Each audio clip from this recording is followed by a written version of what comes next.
Mirë, jemi rikthyer, është mbyllur seanca, do të marrim më shumë detaje se çfarë ka ndodhur në seancën e sotme. Seanca e radhës është lënë orën 17. Kam kolegen Daniela Maloku, e cila do të na informojë mbi seancën që u mbajt gjatë ditës sotme, ku ne ndoqëm dhe disa nga diskutimet dhe debatet. Përshëndetje Daniela, konkretisht çfarë u votua në seancën e sotme? Një rtil të përshëndes me 79 vota pro, mazhoranca kaloi e vetme rregulloren e re të kuvendit që i hap rrugë për bërjes së re të komisioneve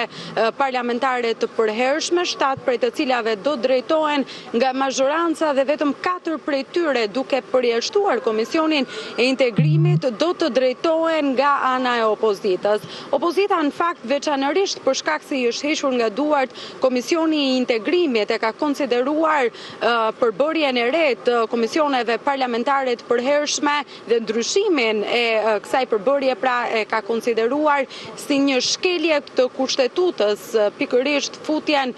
me procedurë të përshpejtuar të rregullores së miratuar vetëm pak çaste më herët me vetëm votat e shumicës socialiste dhe me bojkotin e opozitës, pasi pikërisht për shkak se konsideron si në shkelje të kushtetutës, opozita vendosi që të bojkotoj procesin e votimit, ndryshe nga sa ndodhi me diskutimet, ku u tregua e zellshme dhe thuajse pjesa më e madhe e grupit parlamentar patën qëndrimin e tyre për sa i përket ndryshimit të rregullores së kuvendit, por procesin e votimit e bojkotuan dhe jashtë sallës plenare në oborrin e parlamentit Gëzman Bardhi, në cilësinë e kreut të grupit parlamentar të Partisë Demokratike, hodhi sërish të akuza në drejtim të mazhorancës se i bërje e vetme, pra në mënyrë të njëanshme, të gjitha ndryshimet e rregullores që reflektohen pra në arkitekturën e re, themi kështu, të parlamentit dhe nuk bëri konsensus apo nuk pranoi konsensus me opozitën, nuk mori parasysh as qëndrimet e saj dhe propozimet e saj. Megjithatë, përpara procesit të votimit, në rtil duhet theksuar se ka patur diskutime të shumta, debate të ashpra nga ana e opozitarëve lidhur me këtë çështje të rëndësishme, pasi nga ana e saj opozita pretendon se roli i opozitës në parlament me këtë ndarje të re të komisioneve parlamentare zvoglohet. Pra roli i saj dhe hapësira që jepet opozitës në parlament do të jetë më e vogël, tani e tutje sipas opozitës me këto ndryshime që bëhen ditën e sotme, edhe pse kjo e fundit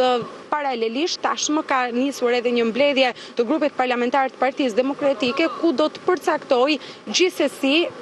edhe antarët dhe kryetarët e Partisë Demokratike në ato komisione ku drejtohen nga Partia Demokratike dhe nën kryetarët në komisionet, në 7 komisionet tjera pra që drejtohen nga shumica socialiste. Pra, edhe pse kundërshton ndarjen e re të komisioneve, është e detyruar në një farë forme të marrë vendimet e saj politike dhe të sjell emrat për të votuar të paktën për kryesinë e komisioneve parlamentare, të cilat do të votohen në seancën e orës 17. Po? Këto informacione që na përcolle gjatë ditës së sotme gjatë këtij transmetimi të drejtë për drejtë që prej paradites në ekranin e Report Televizion. Ju mos u largoni nga ekrani ynë, lajmet tona i gjeni në kohë reale duke klikuar në shqiptare.com, programet tona në kanalin tonë në YouTube. Ndërsa vionit qëndroni në Report Televizion orën 15, edicioni qëndrori lajmeve të mesditës dhe më pas vion programacioni pa ndërprerje deri në pas mesnate në ekranin tonë. Dajmi këtu, miru takofsh.